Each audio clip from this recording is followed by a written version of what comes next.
Nelson Piquet Souto Maior, known as Nelson Piquet, is a Brazilian former racing driver and businessman. Since his retirement, Piquet has been ranked among the greatest Formula One drivers in various motorsport polls. Piquet had a brief career in tennis before losing interest in the sport and subsequently took up karting and hid his identity to prevent his father discovering his hobby. He became the Brazilian national karting champion in 1971-72 and won the Formula Vee championship in 1976.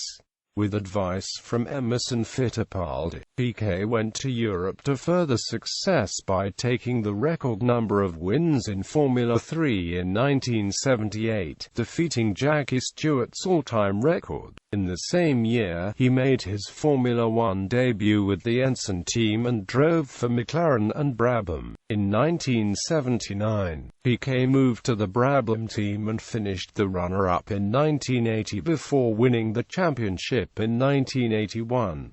Piquet's poor performances in 1982 saw a resurgence for 1983 in his second World Championship. For 1984-85, Piquet had once again lost chances to win the championship but managed to score 3 wins during that period. He moved to the Williams team in 1986 and was a title contender until the final round in Australia. Piquet took his third and final championship in 1987 during a heated battle with teammate Nigel Mansell, which left the pair's relationship sour. Piquet subsequently moved to Lotus for 1988-89, where he experienced his third drop in form. He eventually went to the Benetton team for 1990-91, where he managed to win 3 races before retiring. After retiring from Formula One, Piquet tried his hand at the Indianapolis 500 for 2 years. He also tried his hand at sports car racing during and after his Formula One career. Piquet is currently retired and runs several businesses in Brazil and manages his sons Nelson Piquet Jr. and Pedro Piquet.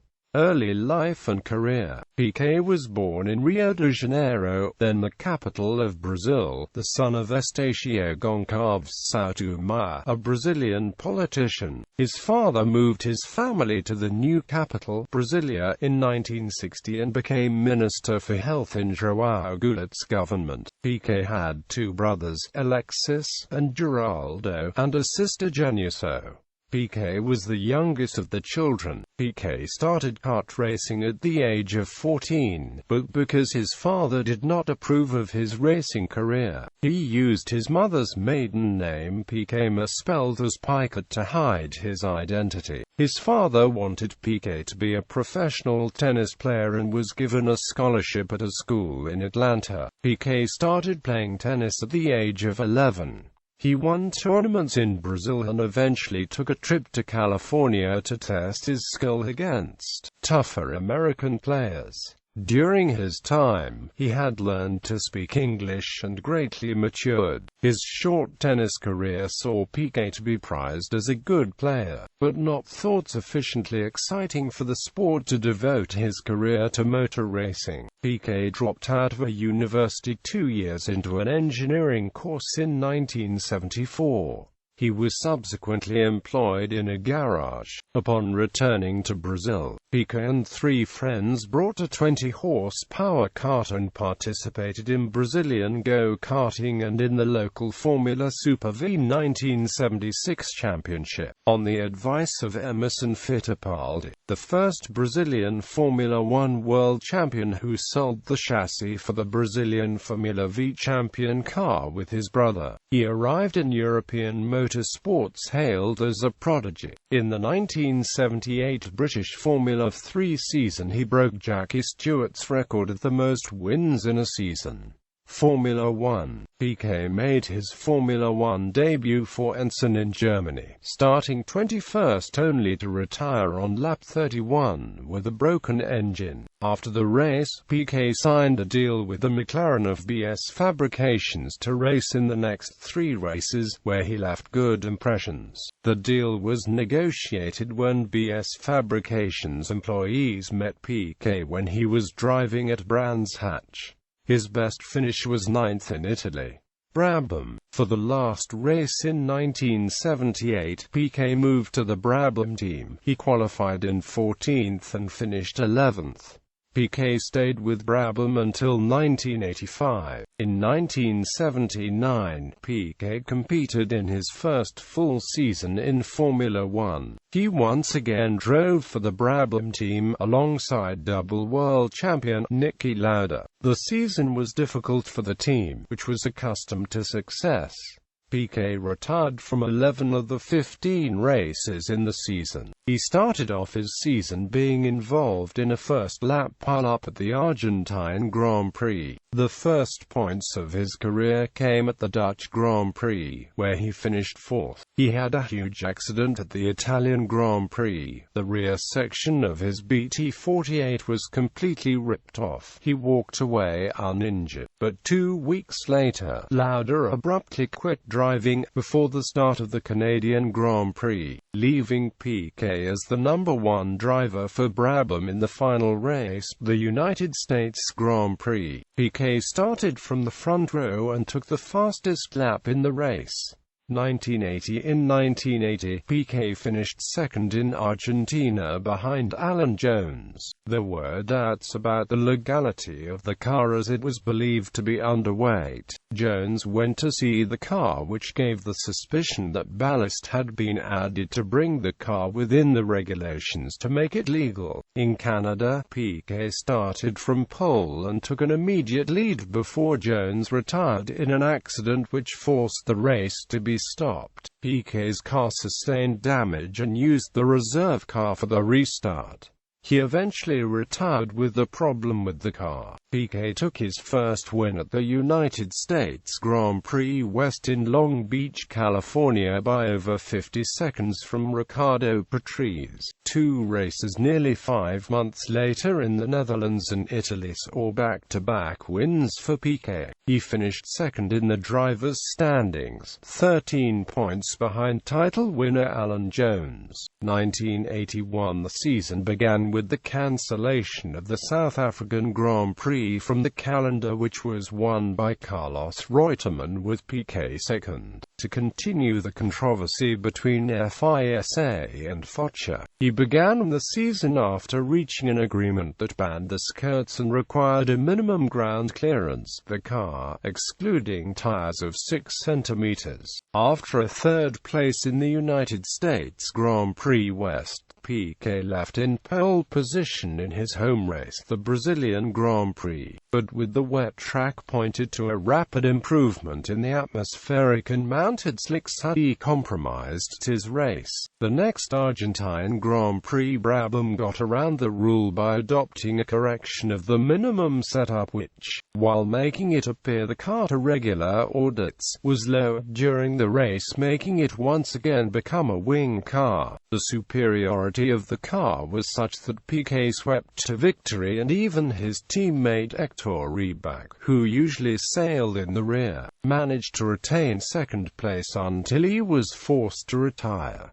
At the San Marino Grand Prix, almost all teams adopted the newness brought to Argentina by Brabham. Piquet won the race despite being caught out by rain. In the Belgian Grand Prix, after an initial start which was aborted due to an accident involving Siegfried Storr, his teammate Riccardo Patrese and mechanic Dave Luckett, who inexplicably remained on the track at the start to restart Patrese's stalled car. The race and Piquet went off again in the lead, only to have Jones make contact on lap 10, forcing him to retire. With the race having been won by Reutemann, Piquet was able to recover at the French Grand Prix, where he dominated until lap 58, when a sudden storm led to the interruption of the race. Then the organizers decided to wait until the end of rain to continue the race, and after 45 minutes at the restart, Alain Prost appeared much more competitive after mechanical work performed during the break and won his first Grand Prix, with Piquet relegated to third place. In the next race, the British Grand Prix, Reutemann finished second, reached to increase to a 17-point lead in the standings. Piquet won the championship with a great comeback that began when he won the German Grand Prix while Reutemann was opposed within his team. The Brazilian Grand Prix last reached a point behind Reutemann. At the Caesars Palace Grand Prix in Las Vegas, Piquet finished fifth to clinch the championship, but he had to be lifted out his car due to exhaustion from the heat. 1982. The following year, Piquet was fast, but his car proved to be unreliable despite Brabham entering into an alliance with BMW to supply the team with turbocharged engines. Brabham later reverted to using Ford Cosworth engines. Piquet won the Brazilian Grand Prix and fainted while collecting his trophy on the podium. Piquet was later disqualified for his car being underweight from a protest from Renault and Ferrari. The low point of the season was Detroit, where he failed to qualify due to an engine failure in qualifying. The ruling of Piquet's disqualification led to a political attack on the lowering of the minimum weight against Ferrari and Renault, who used turbo engines. Ferrari's changes to the rear wing at the United States Grand Prix West and the disqualification of Gilles Villeneuve after the race caused the Focher teams to boycott the San Marino Grand Prix. His only win was in the Canadian Grand Prix, which was also BMW's first win in Formula One. In Germany, Piquet arrived to help Didier Pironi after he suffered a high-speed crash during practice.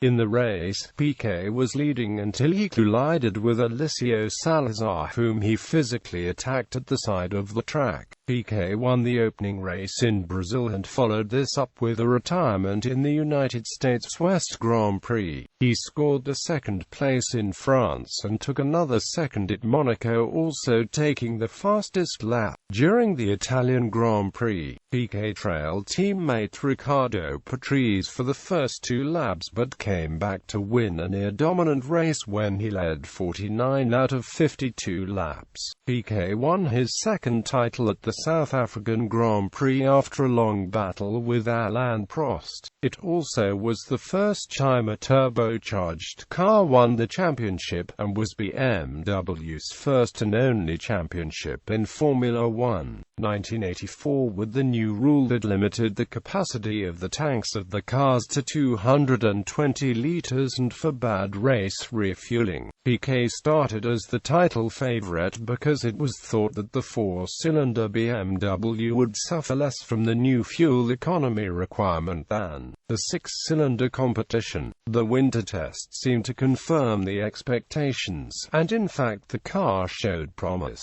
but the expected results never materialized. The only good thing that came from the tests was the creation of special qualifying engines, which produced more than 900 horsepower and allowed Piquet to match what was then the record for pole positions in a year, 9, already held by Lauda and Ronnie Peterson. The season was dominated by the McLaren team, who were using TAG Porsche engines. In Canada, the Brabham team introduced a curious additional radiator on the nose that was mounted on the car that improved reliability. Piquet won the race, but the additional radiator heated to the point that Piquet suffered burns on his right foot when pushing the accelerator pedal down. The heat had actually burnt a hole through his boots and he went to the podium barefoot after receiving first aid. He managed to take a back-to-back win at Detroit after driving his backup car due to an accident that occurred at the start of the race. These were his only 2 victories of the year. In Spielberg he could have won as the car of leading Niki Lauda suffered a loss of gears, but Piquet was unaware and did not attack. Piquet finished in 5th place in the championship. 1985. Prior to the 1985 season, Piquet and Brabham conducted the winter testing at the Kyalami circuit in South Africa, along with the team's new tyre supplier Pirelli. It was through this testing that Pirelli came up with the tyre compounds they would use during the season. Unfortunately, unlike the hot conditions in South Africa, most of the European part of the season took place in unseasonably cold weather. This, and the Brabham BT54's weight distribution towards the back of the car saw the Pirelli tyres largely ineffective and left Piquet often fast, but ultimately uncompetitive. In 1985, Piquet won a single race, the French Grand Prix at the Paul Ricard circuit, with summer conditions similar to those experienced in testing suiting the tyres, and the powerful BMW turbo engine propelling the Brabham BT54 to the then F1 speed record of 338 km/h on the 1.8 km long Mistral Straight during qualifying. It was Pirelli's first victory since returning to Formula One. Already negotiating with other teams in mid-season because of poor results, it was widely questioned where Piquet would end up. In fact, Piquet was in contact with McLaren, but then settled at Williams in place of Keke Rosberg, who ironically ended up at McLaren. Williams offered him a contract worth 3 times as much as his Brabham contract, and with the turbocharged Honda engine used by Williams quickly becoming one of the best on the grid, it was an offer too good to refuse. At the end of the year, Piquet reluctantly left Brabham after 7 seasons and 2 world championships. Williams. A move in 1986 to Williams saw Piquet becoming the teammate of one of his fiercest rivals, Nigel Mansell. It was reported that Honda were paying the bulk of his USD $3.3 million contract. When Piquet had signed for Williams at 1985 Austrian Grand Prix, Piquet did not regard Mansell as a serious threat, as the Briton had not won a race yet in his 5th year in Formula One. Piquet had underestimated Mansell, and the Englishman came out of 1985 on a confidence high after winning 2 of the last 3 races in 1985. Both were regarded as high-strung characters, with delicate temperaments, and 2 top drivers in the same team was a recipe for fireworks, and sure enough Mansell and Piquet went head-to-head for the title. Piquet had wanted to play the role as the number 1 driver. According to Piquet, the verbal agreement with Frank Williams on this point were clear, and Williams' comment that in signing Piquet he had signed the best driver in the world seemed to back that up. However, shortly before the beginning of the season, Frank Williams suffered a serious car accident that kept him away from the team for a long time and caused a permanent physical disability. The team was then led by technical director Patrick Head, who was also the team's technical director and Mansell's race engineer. Though the 2 drove what were clearly the best cars on the grid, the rivalry caused each to deprive the other of points, allowing Alain Prost to win one of the closest and most fiercely disputed championships ever in Formula One. The season began well with Piquet dominating the Brazilian Grand Prix, and at the next race, the San Marino Grand Prix, Piquet finished 2nd behind Prost. During the season, fellow Brazilian and former dual world champion Emerson Fittipaldi estimated that Piquet could not commit more driving errors early in the season, when he was judged as the best driver in the field. Piquet left Adelaide following the Australian Grand Prix fuming that Williams had not honoured the contract and had allowed Mansell to win races, instead of ordering him to let the Brazilian buy. Had Mansell let Piquet pass to take some extra wins, Piquet could have easily won the championship, instead of the two of them being beaten by Prost in what was an inferior car. Ironically, in this season Piquet won one more races than he would in any of his championship-winning campaigns.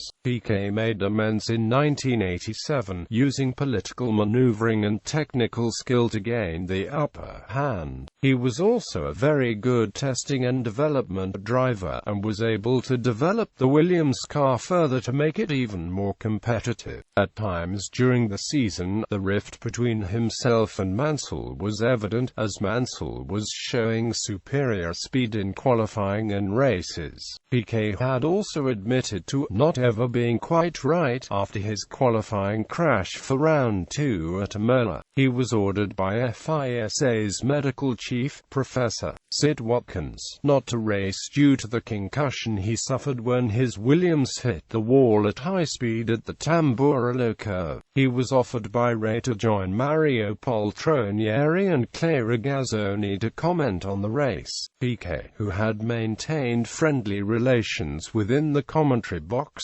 sent Ezio Zermiani. Piquet accepted improvising as a commentator, but beyond the short journalistic experience. Piquet complained at year-end about the fact that the incident had left strong psychological effects in its aftermath which had caused insomnia. It became obvious that the continued development of the FW11 meant that it was clearly the best car that year, and the 1987 championship was going to be disputed between Piquet and Mansell. Despite winning fewer races than Mansell in 1987, Piquet emerged as world champion. From Detroit to Portugal, he never finished off the podium, racking up points in what he called his percentage driving policy in his successful bid to win his third championship. Piquet announced during practice for the 1987 Hungarian Grand Prix that he had signed with Lotus as the undisputed #1 driver, a position he claimed was promised at Williams from 1986, but was never honored following Frank Williams' car crash. It was also believed this was a big factor in Honda dropping Williams and moving to McLaren for 1988, despite another year left in the contract. The Japanese, who paid most of Piquet's salary, considered him to be the #1 and were privately fuming that Williams management didn't rein in Mansell and allow Piquet an easier time. Nelson Piquet and the #1 went to a stagnating Lotus team in 1988, and his career took a nosedive despite the Camel-sponsored Lotus 100T having the same specification Honda V6 turbo that powered the McLarens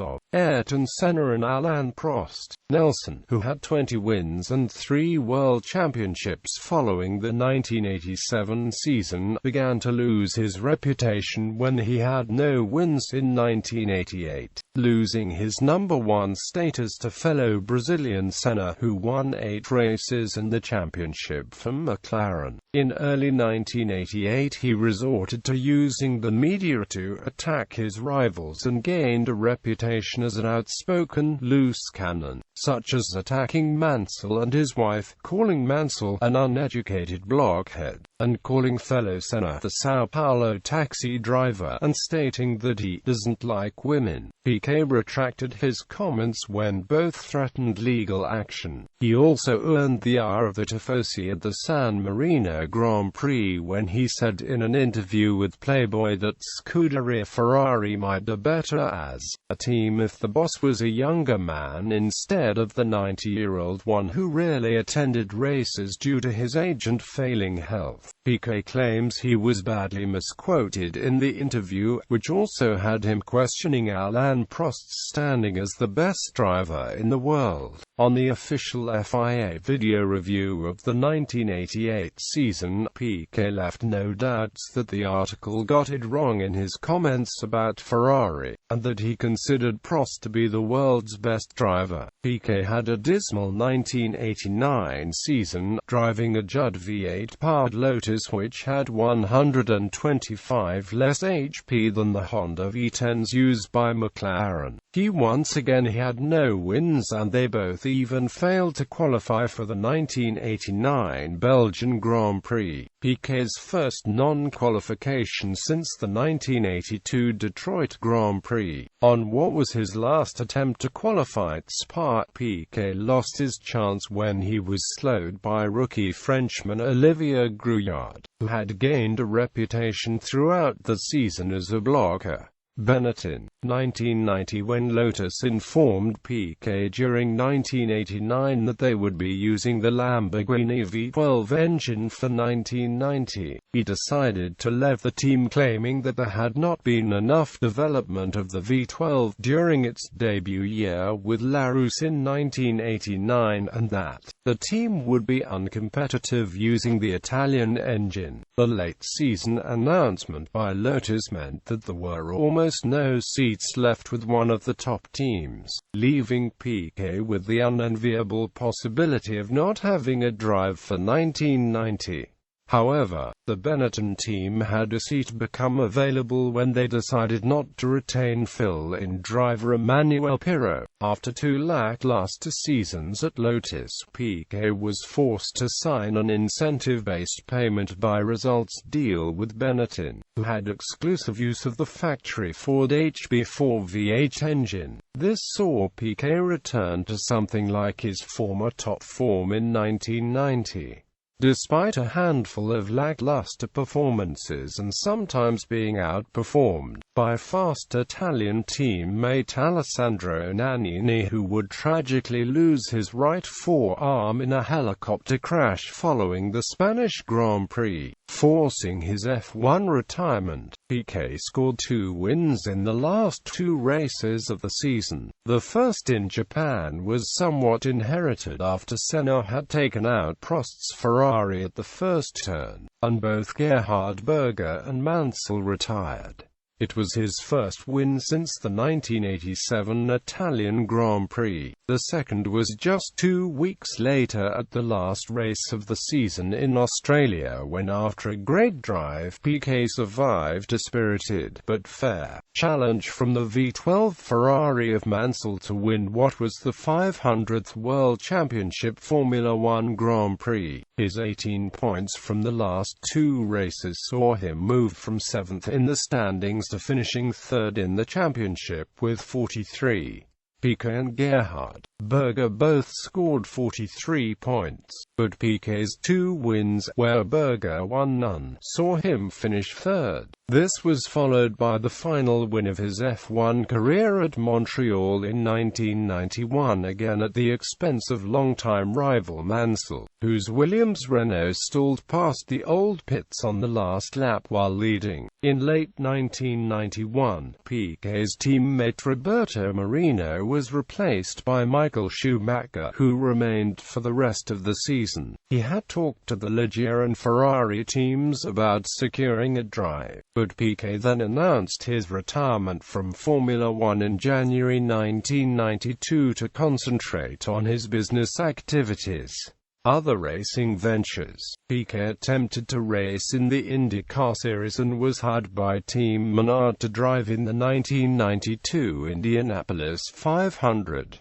He had taken to the track well, and appeared comfortable driving at high speeds despite never before racing on an oval. During practice, Piquet's car ran over a metallic piece of debris and drove through Turn 3 at full speed. But when driving through Turn 4, Piquet abruptly took his foot off the pedal to enter the pit lane, which resulted in his hitting the wall. Piquet suffered serious foot and ankle injuries and was forced to sit out the race. He returned after rehabilitation in 1993 and managed to qualify. He started in 13th position, but finished in 32nd, dropping out with engine problems after only 38 laps. Sports cars alongside Formula One. Piquet took part in the 1,000 km Nürburgring in 1980 and 1981 driving a BMW M1.